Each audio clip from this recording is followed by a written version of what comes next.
سنن ابن ماجہ کی یہ روایت ہے، نبی کریم علیہ الصلوۃ والسلام نے فرمایا، جو اپنی فکروں کو ایک فکر بنا لیتا ہے،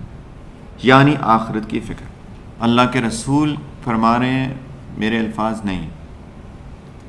کہ جو اپنی فکروں کو ایک فکر بنا لیتا ہے یعنی آخرت کی فکر،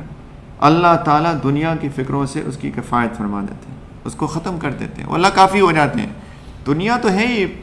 کبھی یہ چیز، کبھی یہ چیز، کبھی کوئی ضرورت، کبھی کوئی ضرورت،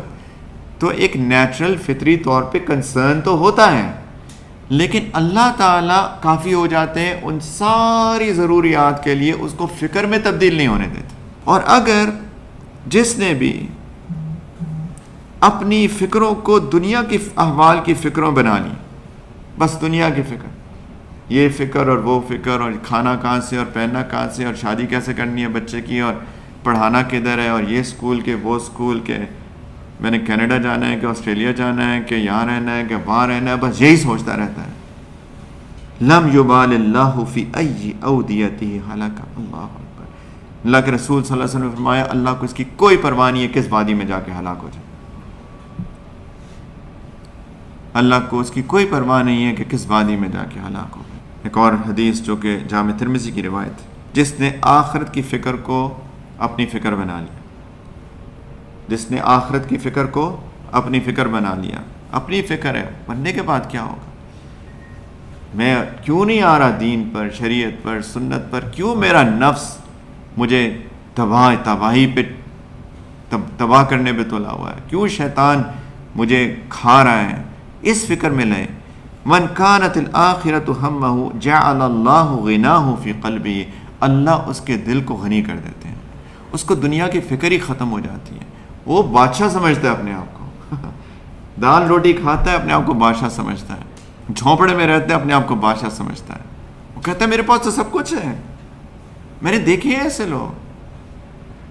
میں پہلے بھی مثال دے چکا ہوں، میں ایک بندہ میں جانتا ہوں، وہ سڑکوں کی صفائی کرتا ہے یہاں پر، پتہ نہیں اس کی کتنی، اس سے میں نے پوچھا کتنی تنخواہ ہے، کہتا 1100 درہم تنخواہ ہے، اس کے پتہ نہیں کتنے بچے ہیں، تو میں نے کہا 1100 درہم، 1100 درہم صرف، اس سے زیادہ تو میرا دیوا کا بل آتا ہے۔ میں نے کہا 1100 درہم صرف، میں نے کہا ضرورت پوری ہو جاتی ہے؟ اللہ کا شکر ہے جی، ایسے اس نے کہا۔ میں نے کہا کیا یہ بادشاہ انسان، اللہ کا شکر ہے جی، سب ضروریات پوری ہوتی۔ میں نے اس سے دعا کی درخواست کی کہ میرے بھائی میرے لیے دعا کرنا، میرا نام یہ ہے، میرے لیے دعا کرنا۔ کیا اللہ کا ولی ہے، سڑکوں کی صفائی کرتا ہے، مسجد ہوتی ہے، نماز کا وقت ہوتا ہے مسجد پہنچ جاتا ہے، ہر فرض نماز میں اس کو دیکھتا ہوں، رمضان میں، گرمی میں، صبح 4 بجے فجر سے پہلے آتا ہے، اور رات کو پتہ نہیں مغرب کے وقت اس کی چھٹی ہوتی ہے، مغرب سے بھی بعد کئی دفعہ 12 گھنٹے روڈ ڈیوٹی کرتا ہے، گرمی میں اتنی آنیسٹی، دیانتداری سے، کوئی مینیجر نہیں ہے سر پہ، اتنی دیانتداری سے کام کرتا ہے وہ بندہ، نماز، اللہ کے حقوق کی پابندی کرتا ہے، اور اپنے مالک کے حقوق کی پابندی کرتا ہے،